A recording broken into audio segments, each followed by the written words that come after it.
Welcome to tonight's webinar, Clergy Action on Climate. We appreciate you taking time out of your busy schedule tonight to join us. We're letting people in the room right now, and we will start in 1 minute. Again, thank you for joining us tonight for the Clergy Action on Climate, which is sponsored jointly by Faith in Place Action Fund and the Samuel DeWitt Proctor Conference. And we're excited tonight to invite you to this platform where we have some very special guests that will be joining us in the conversation tonight on why we should be concerned about legislation around climate. And so first of all, I just wanted to let you know about who we are. Faith in Place Action Fund is a organization which is the C4 arm of Faith in Place. And the Faith in Place Action Fund develops and advocates for legislation, regulations, and government programs that care for the earth. Our mission is to mobilize people of faith to take action on issues that affect their well-being, considering our neighbors and our future generations. So through political advocacy, legislation, education, grassroots lobbying, we empower citizens, clergy, and elected officials to make positive differences in the areas of energy and climate change, as well as sustainable food and land use and water preservation. And that's us. And so we are glad that we're here to host you on our platform tonight. And it is our prayer that you get something out of this as we brought these great minds together to have this great conversation. And so let me introduce our panel. I'm Pastor Scott Onquay. I'm the Policy Director for Faith in Place Action Fund. We also have our Reverend Dr. Iva E. Carruthers, General Secretary of the Samuel DeWitt Proctor Conference. And then also we have Reverend Dr. Otis Moss III, Board Chair of Faith in Place Action Fund, and also the Senior Pastor of the Trinity United Church of Christ in Chicago. And so we're excited to have these great minds with us. And so before we bring them on for a discussion, let me just share a couple things with you about how we got here. And so a few years ago, I'm in 2018, embarked on legislation called the Clean Energy Jobs Act, the Clean Energy Jobs Act. And in that legislation, we did listen, lead, and share sessions throughout the state. And throughout the state, we learned what citizens wanted out of a clean energy bill. And so that bill has morphed into a climate legislation that's being developed as we speak. And so next slide real quick. When we think about when we think about the Clean Energy Jobs Act, let me first play this video for you on how we take action today. What do we want? Climate justice. When do we want it? Now. What do we want? Climate justice. When do we want it? Now. Hi, I'm Abby Pastraw. I'm out here with about 100 of Senator Bennett's constituents. We are all asking him to be a climate advocate and to help pass a climate equity bill. Did you know that the Prairie State Coal Plant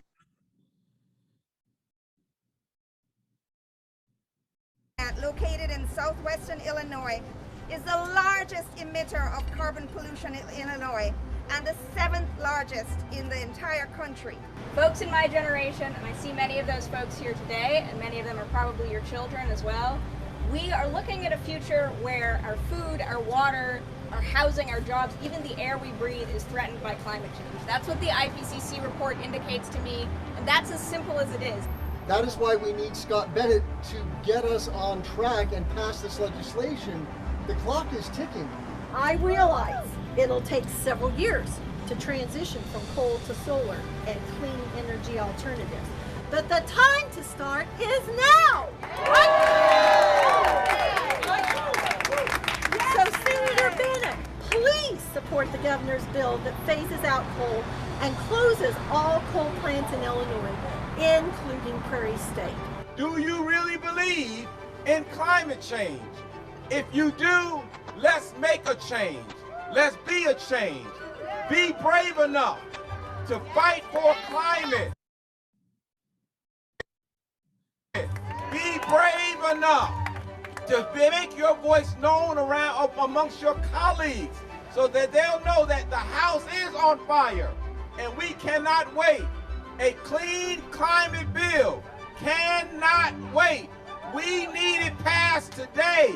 Please pass a clean climate bill. Hey, hey, ho, ho, fossil fuels has got to go. Hey, hey, ho, ho, fossil fuels has got to go. The video you just saw was put together by our partners that work together around this bill called CEJA, the Clean Energy Jobs Act. And the Clean Energy Jobs Act, again, came about through more than 100 plus listen, leads, and share sessions that we had throughout the state. And we talked about what it would look like to have a clean energy job bill that addresses climate change, moves us to a path where we are 100% on renewable energy, and consider the other platforms.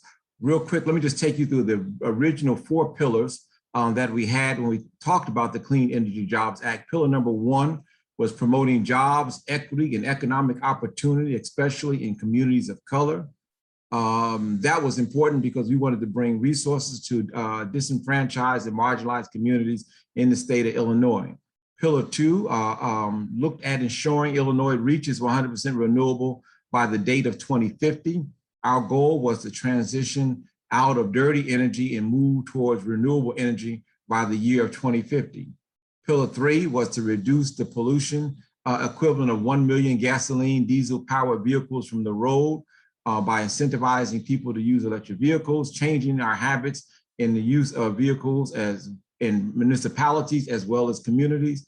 And pillar 4 was achieving a carbon-free power sector by 2030 that creates jobs in communities that are being abandoned by coal-burning companies. And so all of that comprehensive bill was in development, and we were in negotiations. COVID happened, and so we got to the point now that the bill was stalled, but now we're at the point where we possibly can have a bill by the end of this year, if not by the end of next month. And so tonight, I just wanted to pose a question to our 2 very esteemed panelists around this idea of clean energy or clean bill. And my first question, I want to bring our panelists back again, Dr. Iva Carruthers of the Samuel Proctor DeWitt Conference, and Dr. Otis Moss, the chairperson of Action Fund, as well as the pastor of the Trinity United Church of Christ. And so my question to both of you tonight, and we can have some dialogue around this conversation, why do you feel a clean energy climate bill will help marginalized communities or people of color? And either one of you can go first. Both of you are well equipped to answer the question. Dr. Carruthers? Just take yourself off mute. Mm-hmm.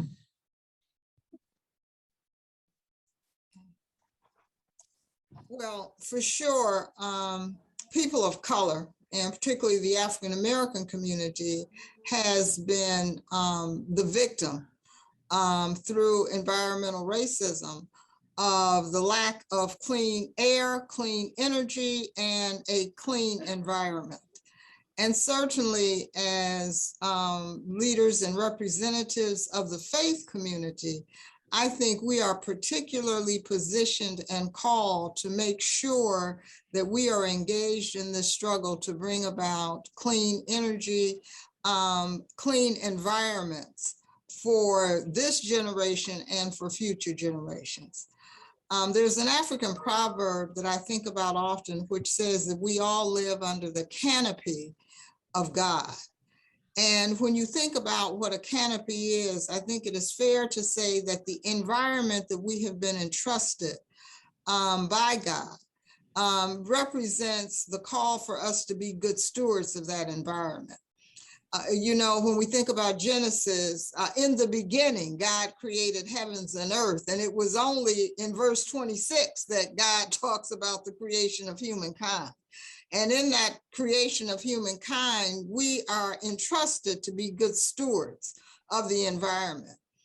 When you look at this, as many have, from an ecological, a sociological, and environmental point of view, all that is good, all living, all life comes from the environment. And so once you begin to abuse the environment and you create underneath that abuse by your behavior, and that is attached to theologies of domination and sociologies of control and domination and commodification and abuse, and most of all, a hierarchy of human value where some people are valued more than others, you will end up with an answer to your question, which is why the consequential damage is so great in terms of people of color, because we have been marginalized, commodified, violated, traumatized by the public policy decisions that are made in which our interests are not considered to be equal to the interests of others. And I would lift up what we're examining and having to deal with once and again in terms of Haiti, understanding that we're all connected to one another. And what is happening right now in Haiti is a result of the way in which, as humankind, we have not been good stewards of that which God has entrusted us with, the creation. Thank you so much. Wonderful. Dr.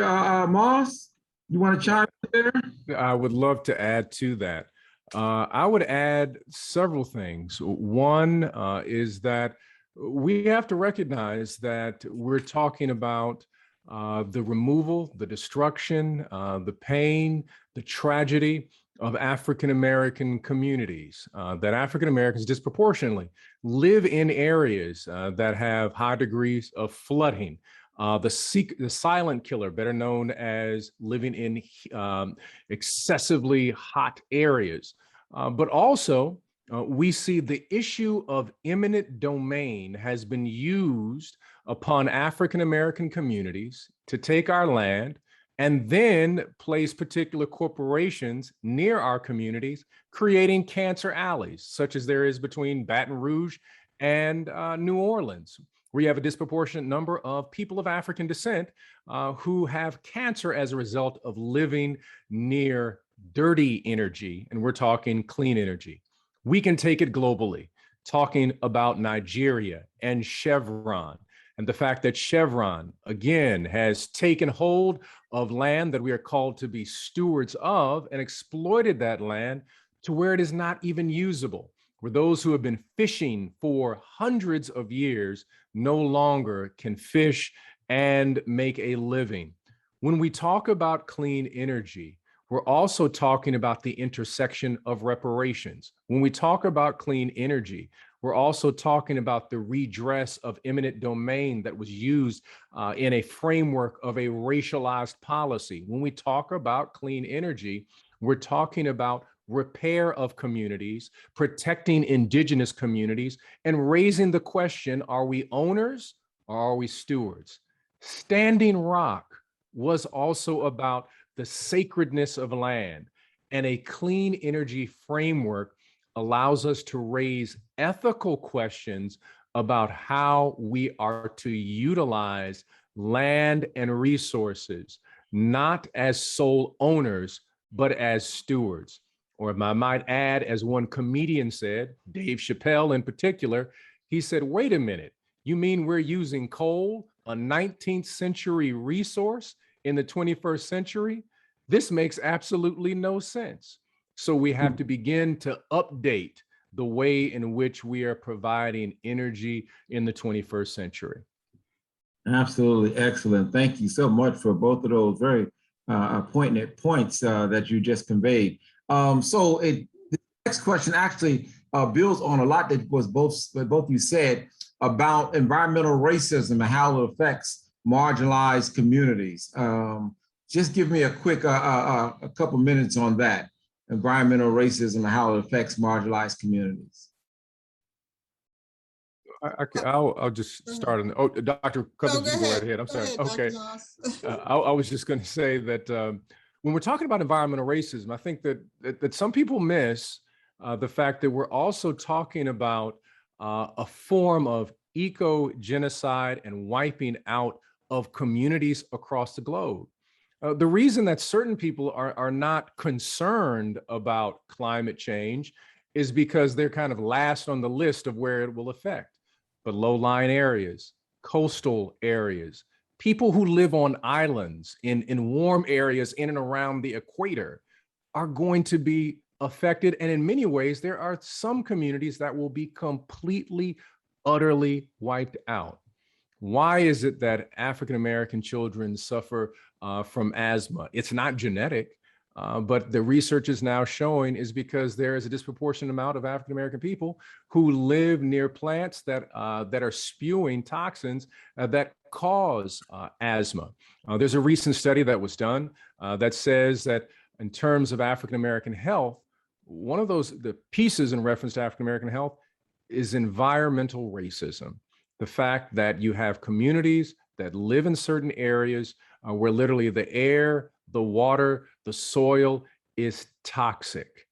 And so if we are to be stewards, if we are to be an ethical community, if we are to have moral imagination, if we are to have moral courage and be people of faith, then we have to be for clean energy. We have to be for making a redress of how we operate as a nation and as a planet. Great. Dr. Moss, we worked on a video recently, and one of the pillars about CEJA or a climate bill was job creation, especially for individuals who are returning to society, returning residents. And so I wanted to share this real quick with the audience.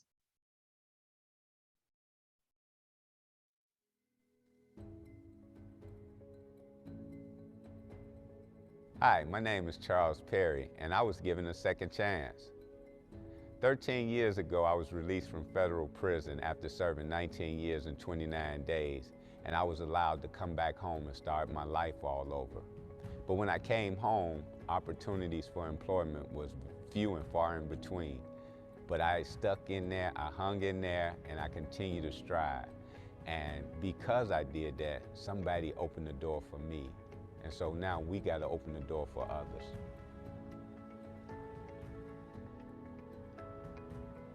I am a husband, a father, and I'm raising 5 children, 7 and under. And I work with young men tirelessly every day to make sure that they don't take the path of no return that I once took. I want to make sure that they have every opportunity available to them today, unlike when I was growing up and the opportunities was limited. But there were opportunities, folks just didn't know about them. And since we know about them, we're responsible to share that information with them.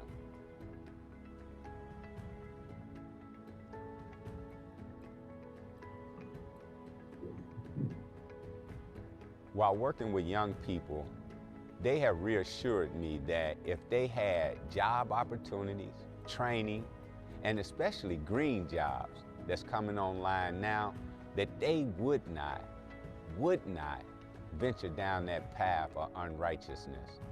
That's why it's so important that we do our job so that they can have a job and they don't become someone else's job.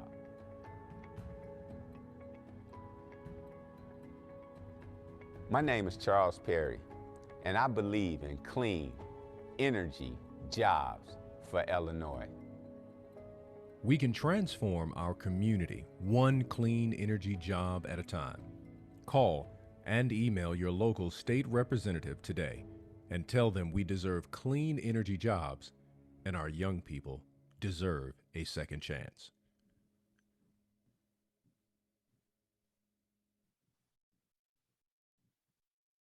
And of course, Unashamed Media is sponsored by Dr. Otis Moss III.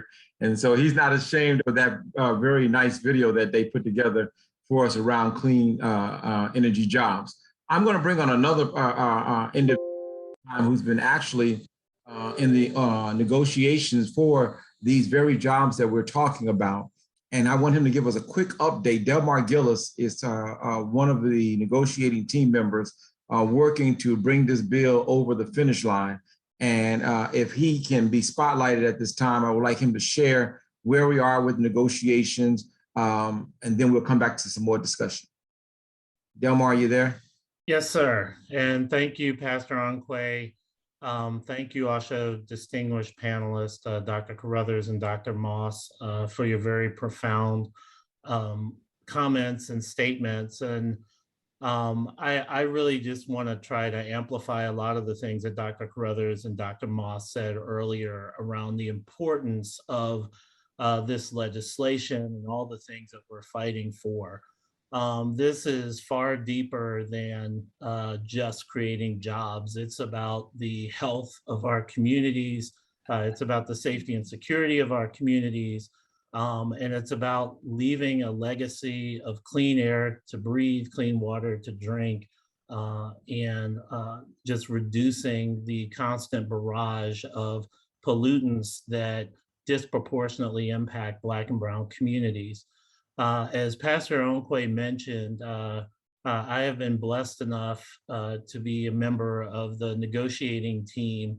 And from the diagram Pastor Onque had up earlier, a lot of my focus was on specifically on Pillar 1, which focused on equity and access and creation to jobs. The quick update, Pastor Onque, that I would give today is that we are moving forward. We are getting closer to getting a finalized bill that is going to do several things. It's going to create a network of job training workforce hubs across the state where especially underserved communities can go to get access to jobs, to training, and to resources.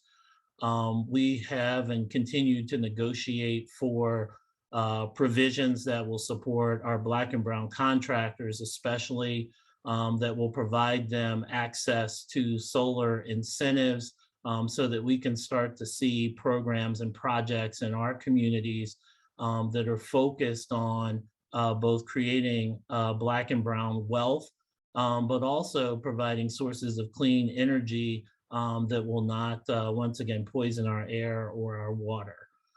So that is a very important component of the legislation.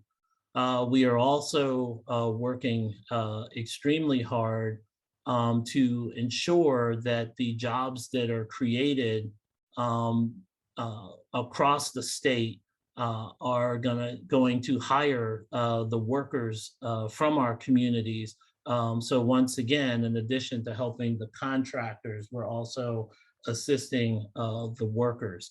And then there are several other provisions, but the last one that I just want to talk to that is extremely important to me and members of the coalition is starting to drive some accountability and reporting on where these jobs are being created, who's creating these jobs, and being able to look across the state and see that people that look like many of us on this phone call are benefiting and receiving benefit from the state's investment in the clean energy economy. From previous legislations, oftentimes Black and Brown communities are paying into incentives, paying into programs, but then when you start to see who is being hired, who is benefiting from, who is getting rich off of the opportunities, you often do not see the same faces that are paying into these programs. And so what we are trying to do is make sure that there is equity, that there is access, and that there is inclusion in all aspects of the clean energy economy, so we don't do what we usually do. When you think back to when cell phones rolled out, or when computers rolled out, or when the internet rolled out, it was always everybody else got it, and then we had to figure out how to catch up the Black community or the Brown community. We are trying to position this legislation so that we are leading and not following. We are positioning this legislation so that all of our businesses are growing and prospering. So I'm sure the next question that everybody has is, well, how do I make sure this legislation comes to being? And Pastor Onkwe has been a strong leader, as you saw from the video, of getting out in front of these issues. And I would encourage us all, whether we are pastors, whether we are parishioners, deacons, et cetera, that you make sure your voice is heard. In these negotiations, I am often the only person that looks like me that's at the table. And one of the things that I need and that I ask all of you is that your voices be heard to your legislators and that your legislators get involved and engaged in these discussions. Because when these provisions come up for a vote, when this bill comes up for a vote, people need to understand that we are no longer going to take the leftovers and be an afterthought, that the things that are needed by our communities need to be at the forefront and need to be driving this legislation and not be, well, we've figured this out. No, what do we need to do to keep the Black and brown folks from getting upset? That should not be how we negotiate this legislation. We want to make sure that everybody, whether you're Black, brown, Asian, what have you, has a voice, has a role. And the best way to do that is through engagement with our legislators. It's through engaging with pastors like Pastor Onkwe and Dr. Carruthers and Dr. Moss, and making sure our voices are heard. So once again, Pastor Onkwe, I just want to thank you for an opportunity. I also want to share a word of encouragement because I feel like we're making great progress with this bill. And if everything goes as expected, it is going to have some things that, like I said, aren't just in there as an afterthought for underserved communities, but will be positioning us to be leaders in the environmental movement in the nation. But what we need are pastors and parishioners and deacons and community members to make sure their voices are heard so that these provisions are not just in there, but are amplified. And then once the bill passes, our work is not over, because once these things are passed in the law, then we're going to have to put in the work to make sure that they not only are statutes, but they are actually the reality that we see on the streets in our community. So thank you again, Pastor Onkwe, for our opportunity tonight to speak to the distinguished audience. And I'm always happy to help with any follow-ups or questions as well. Thank you, Delmar. I really appreciate that. Thank you for sharing. And again, the fight is to move legislation that's going to be not only a leader in the state of Illinois, but a leader in the country. So we want this legislation to be so impactful that others will look at us and say, wow, look what they're doing. So I want to play another video, and then I'm going to have some more discussion real quick with our esteemed panel. And this is a video. Everyone deserves a second chance. 21,000 formerly incarcerated women and men are expected to return to Chicago each year. 21,000. 21,000. 21,000. 21,000. 21,000. We can give these returning citizens a second chance if our state decides to train and educate this population for clean energy jobs. We can make sure that they never return to prison. Education is always cheaper than incarceration. Education is always better than incarceration. Jobs are the best deterrent to jail. My name is Dr. Otis Moss III. My name is Dr. Charlie Dates. My name is Pastor Chris Harris. My name is Pastor James Meeks. My name is Pastor Ira J. Ackery. My name is Pastor Marshall Hatch. And I believe in clean energy jobs.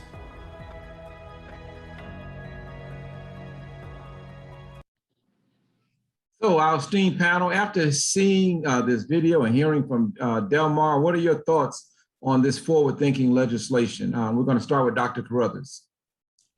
Well, there's no doubt that this is the legislation that we ought to embrace as an act of protecting our future, as an act to think forward looking for the generations yet unborn, and as a call upon us as people of faith, as children of God, as servants of one another, to reclaim that which belongs to us.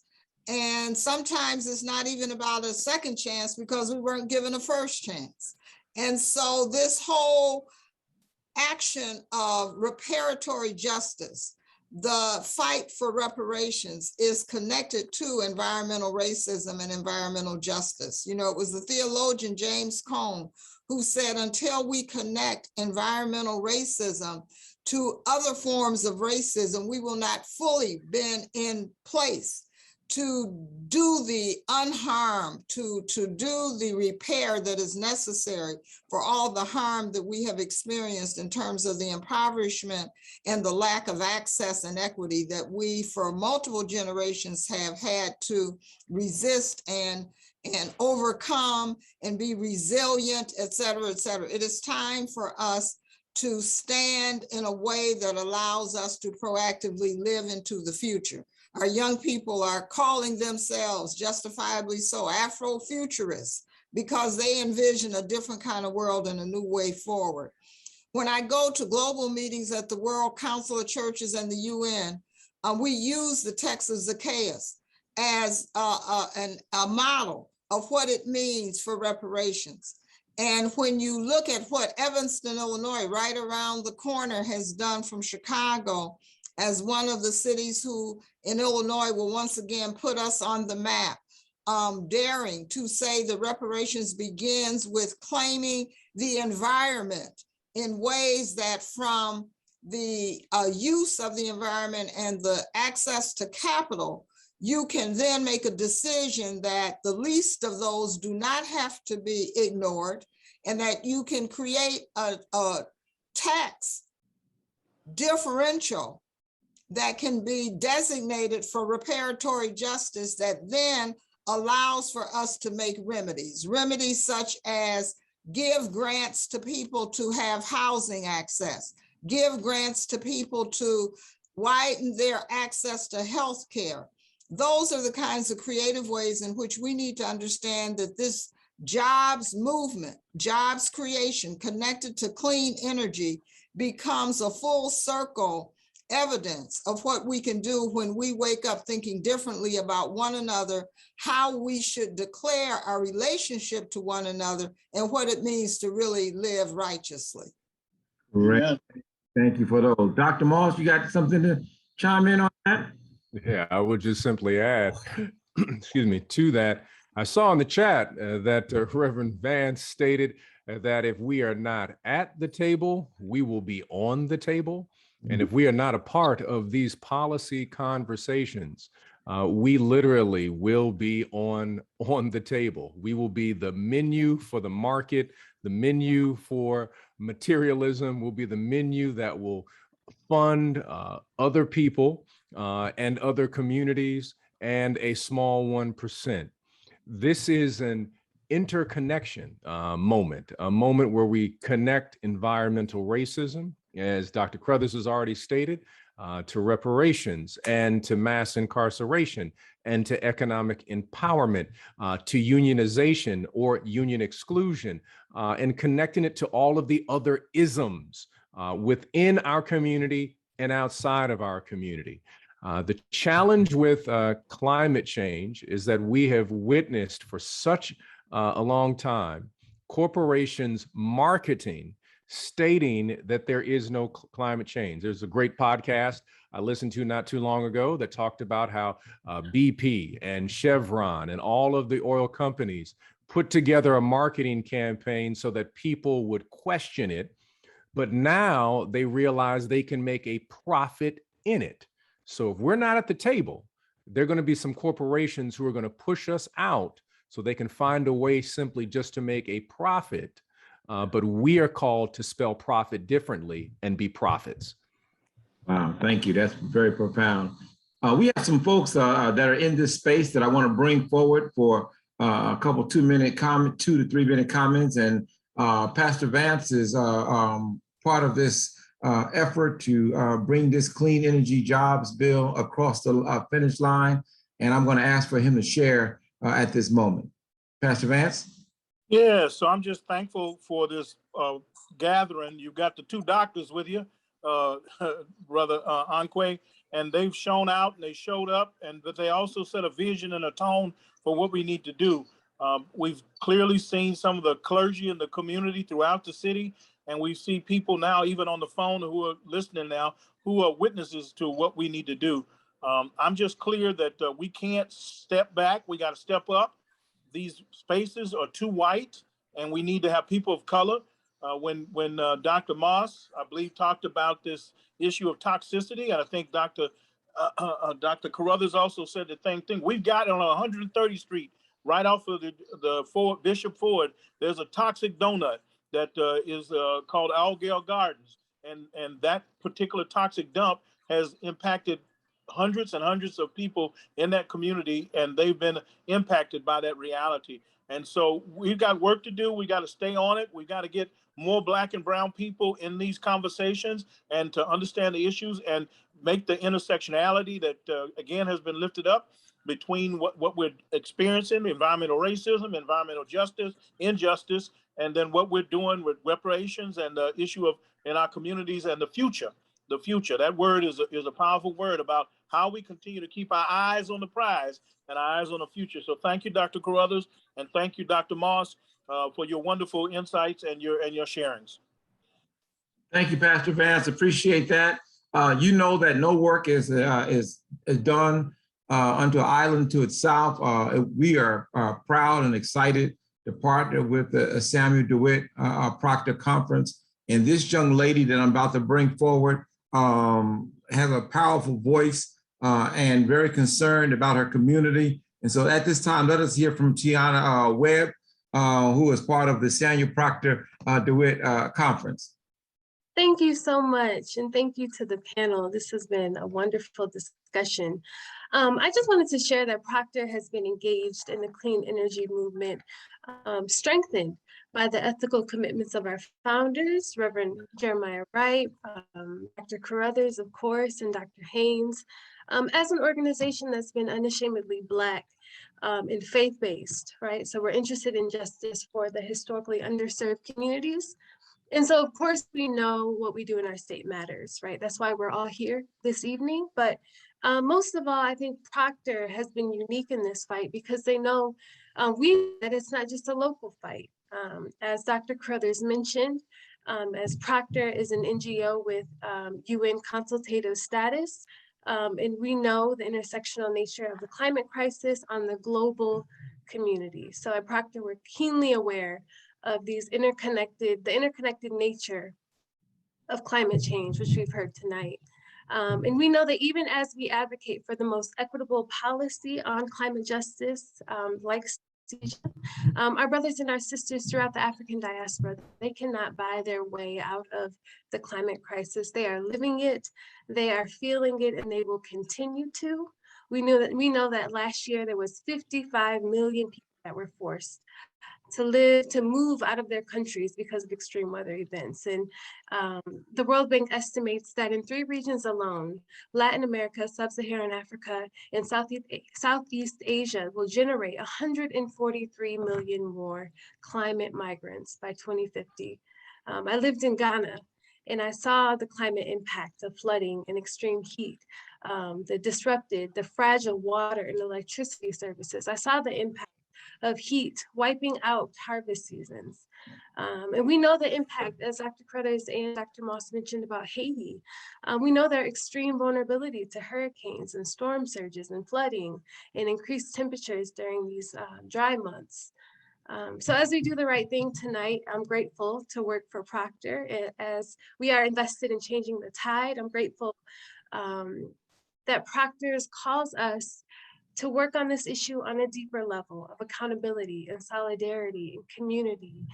And it calls us to imagine or even remember our way back to a radically different relationship with the earth. So I'm grateful to be here with all of you all to advocate for equity tonight. Thank you. Thank you. Thank you so much for sharing. And then another man who we appreciate his work in the community, Pastor Marcus Tabb, who's also connected to Samuel DeWitt Proctor. And we're going to ask for him to share at this moment. Thank you, Pastor Anque. I can't say enough about the work that we're doing here at Proctor.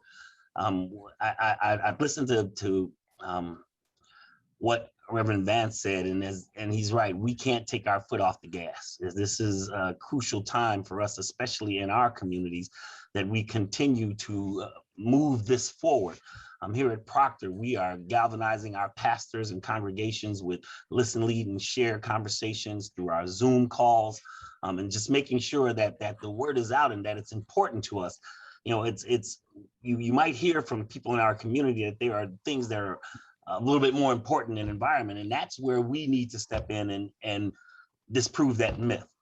Let them know that the Calumet River is, as Pastor Moss was saying, how the rivers are rising and Calumet River is rising and flooding our basements, how that is affecting our communities, how the heat that's affecting how heat is affecting our communities. We have to put this Clean Energy Jobs Act in front of people. We have to make it a priority in our congregations and in our communities and let people know what's going on. And that's what we're doing here at Proctor. On a personal note, I consider about, you think about it in a paper where GM is coming up with 30 new electric vehicles by 2025. How's that going to impact our community for jobs? When you think about the charging stations, are they going to be overlooked in our communities? Or the opportunities for us to partake in ownership of charging stations? So there's things like that we need to consider, that we need to make sure that is in front of our community on a regular basis. We can't think that this is not affecting us. We have to put in the ears of everyone that this affects our community just as much, as not even more, than other communities. And when the jobs come out, we can't be overlooked, because if we're quiet about it, then we will be overlooked. And so we really need to make sure that we, especially everyone on this call, don't take your foot off the gas, that you walk away from here like you've walked away from church, excited about telling people about the word that you heard today. Great, thank you so much. Yes, this climate bill that we're trying to push over the finish line addresses things such as making sure that we had charging stations in our community so that we can capitalize on electric vehicle expansion. This bill, this clean energy bill that we're looking at, it has to be a forward-thinking climate bill that puts an end to the poisonous effect that fossil fuels has on our communities. When you think about what's happening downstate, the biggest polluter, as I said in my video clip, it actually kills 76 people a year, that kind of pollutant coming out of that big fossil fuel plant. And so we need to write legislation to make sure that we keep our communities safe and that we move forward. And so I wanted you to participate before we come to an end with this webinar. So I want to ask for you to take a poll with us. Was this webinar helpful to you in learning about climate bill or climate legislation in Illinois? And if it was, put yes. If no, click no. And if somewhat, put somewhat. But just respond real quick to the poll.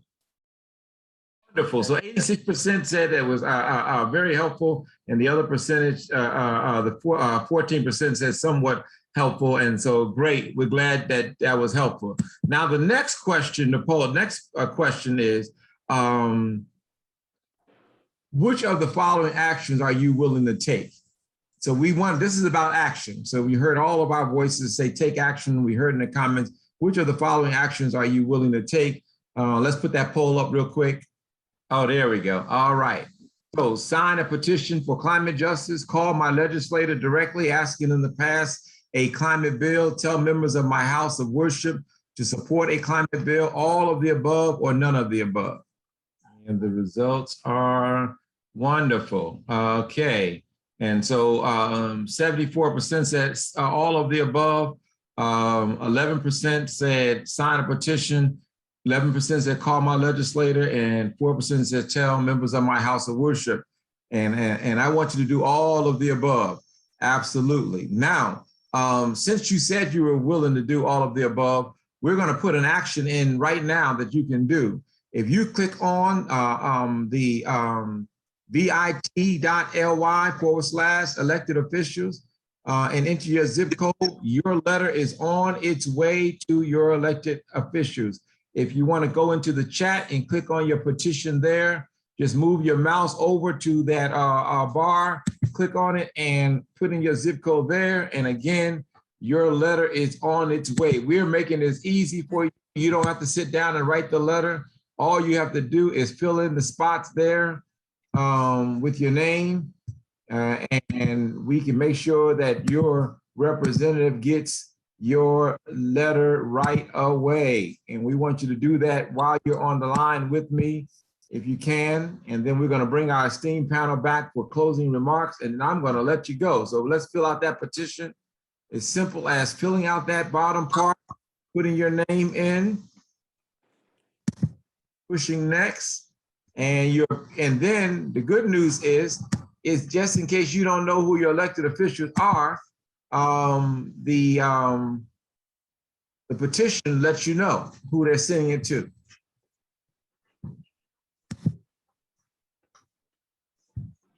I just sent my petition to my Senator Robert Peters.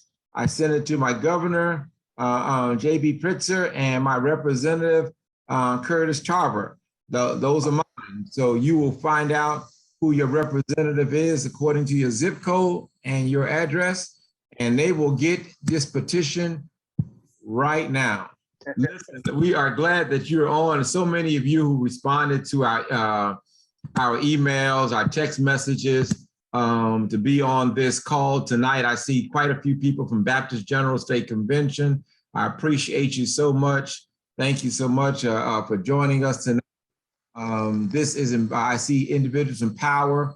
Thank you. I'm just and I see people from St. Luke Missionary Baptist Church. Wonderful. It's good to have church members that participate also. So thank you again. Now, if my panelists are still around, I just want you to close out with Dr. Moss and Dr. Carruthers. If you can, give us some closing words on what we've experienced, and maybe give us a charge at this point. Thank you. Dr. Moss? Organize, empower, and let's be at the table. And I don't want to be on the table. Dr. Carruthers? And let us act in unity and solidarity, because we know that together the ants ate the elephant. That's all right. Remember that from a book. Thank you. Yes, it did. Wonderful. Great. Well, again, thank you so much for being with us. Thank you, Samuel Proctor DeWitt Conference, for sharing this platform with us, this space. Dr. Moss, thank you. Always good to have your support. Dr. Carruthers, I've read so much about you, and so you just keep doing that great, mighty work you're doing there at the conference. And then again, everyone that's on, all of the people. I see my moderator, bless you, man. Thank you.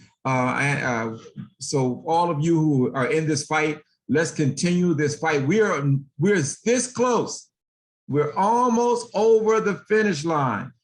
Put that pressure on our state representatives and our state senators and our governor's team, and let them know we need a clean energy climate bill, or clean climate energy bill, however you want to say it. We need a bill that's going to bring resources to our communities and put an end to the pollution that's going on in our communities, and to make sure that we're on the path to success when it comes to clean energy. And again, thank you so much for your time tonight. God bless you and God keep you is my prayer. And I will see you soon. I'll let you know if anything develops over the weekend.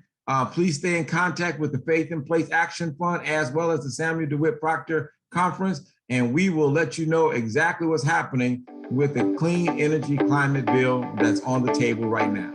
Thank you.